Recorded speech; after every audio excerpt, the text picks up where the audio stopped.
I'm new to all this, so be easy on me.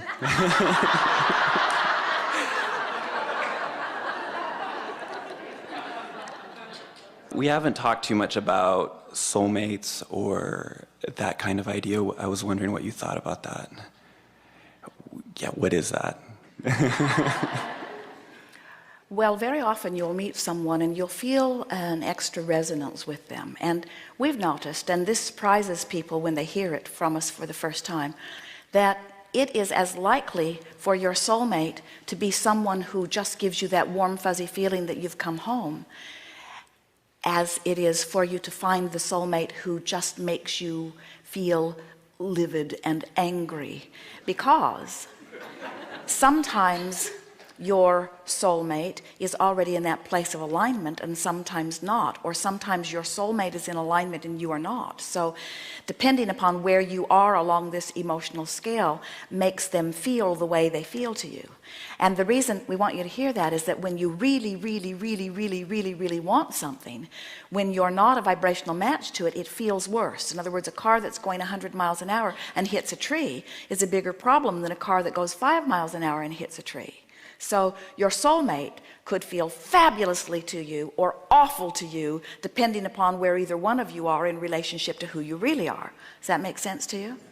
Now, it's interesting that you're new, because we're not going to give you the answer that we might have given you if you were here last year or the year before or the year before. We're going to give you the answer that is appropriate given this leading edge discussion that we're having here in relationship to this stream. So you're really going to like this.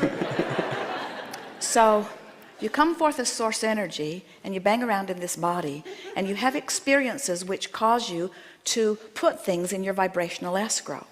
So without even knowing it, when you are very young, even the first day of your experience, you begin having interpersonal relationships and throwing your preferences over there into vibrational escrow. So for example, with Jerry and Esther, they came together late in their lives, so to speak. They've been together since 1976 is when they met, but both of them had lived a lot of life before that. And as they were living life apart from each other, each of them were having experiences with others and experiences with life that was causing them to identify who they really are. So a vibrational escrow for each of them was forming. And unbeknownst to either one of them, life was causing Esther to create a vibrational escrow that was the identical, or nearly so, vibration of the vibrational escrow that Jerry was in the process of creating. Now, what that means is both of them were source energy coming in and same vibration coming in. And as they each individually lived life and had exposure to experiences that took them away from who they really are, their desire to be who they really are kept getting thrown over there into their vibrational escrow. You getting a picture of this?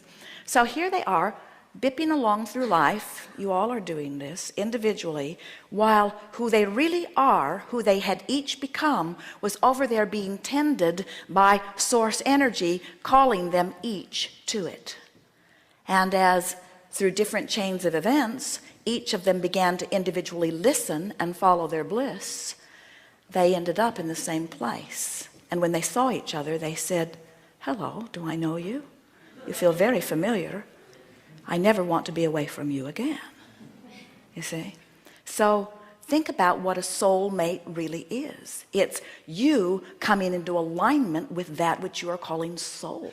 It's you coming into alignment with who you really are. And in the religious sense, it is certainly spiritual, soulmate. But in the secular sense, in terms of relationships, isn't it logical that the person, the lover that you are seeing as your soulmate, is someone who must be vibrationally compatible with that which is the heart of you, with that which you have become? So we want you to understand the only thing that is necessary for any of you to find your soulmate is for you to first mate with your own soul. In other words, you've got to close that gap. And it's an interesting thing because it's a very frequent thing that someone will be banging around and they will go to Alcoholics Anonymous or something, and they'll get turned around and they will come into vibrational alignment with who they are, and they will feel so much better as they come into alignment with who they are, and they temporarily don't really have access to their soulmate because their soulmate's still over there making amends to the people they have wronged.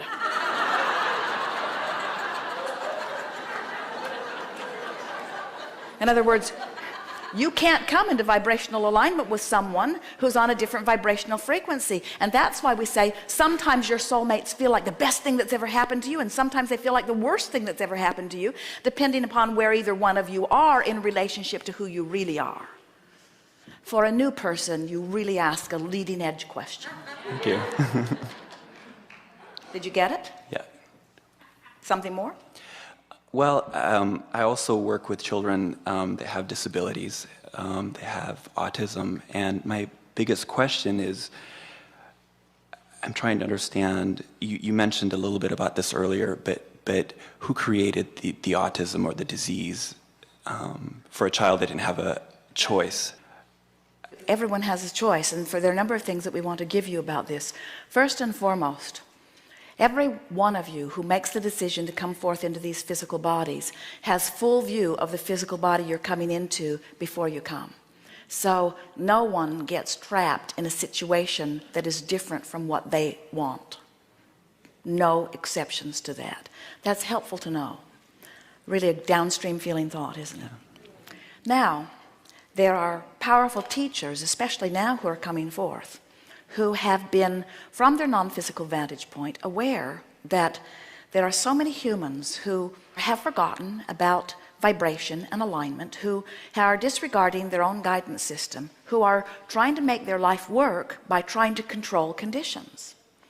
And the teacher in you knows that anybody that's trying to make anything better by controlling conditions is going to experience a life of futility, because there will always be those conditions you can't control, because it's not your job or your right or your ability to control what's going on in everybody's experience around you. Their lives are their lives to create and control. So rather large numbers of energies are coming in deliberately wanting a physical condition that they can't be talked out of or demanded out of. In other words, they say, I'll go forth and I'll be different enough that you can't pound this square peg into a round hole. No matter how hard you try, you're not going to be able to control me. I'm going to be free, you see.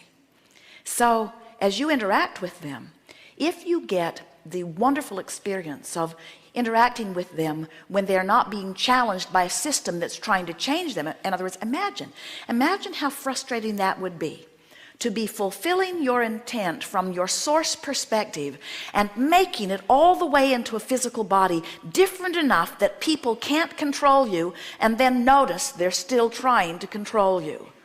That's the frustration and outrage that you see in them. They want to say to you, and if they were better with their words, they would say to you, wait a minute, I went to a lot of trouble to be different. You're supposed to leave me alone. And those that are in an environment where somebody's not now trying very hard to make them normal, you called it a disability, they would call it an advantage. In other words, from source perspective, it would go something like, I've decided that I'm going to take the powerful being that I am, and I'm going to go forth into a physical experience, and I'm going to be different enough that you can't control me, which means I'm going to be one of the few people on the planet that you'll ever meet that knows that I am free, because I choose freedom over your approval of me.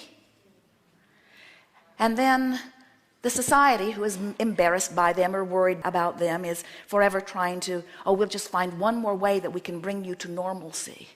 And they've come forth to say, we didn't want to be like you. That's why we chose to be different. We've come to offer a message that there is balance and value in our differences. We've come to teach unconditional love. Most people talk about unconditional love, but they don't live it. Most people say, oh, you're so sweet, I love you under those conditions, and you are so strange, I cannot love you under those. So if you would just be more like that, it would be ever so kind to me, because I want to love you, and if you were more like that, I would be able to love you. So just try to change a little bit so that I can feel better. Where unconditional love says, I want so much to be connected to Source that I will see whatever I'm looking at through the eyes of Source, which means I do not need you to be different so that I can feel better. I have the ability to adjust my gaze to align myself with Source. Unconditional love says, I will find connection with Source, and then I will look. Conditional love says, I will ask you to be the way I need you to be so that when I look, I will feel better. Huge difference. Unconditional love is absolute freedom. Conditional love is absolute bondage.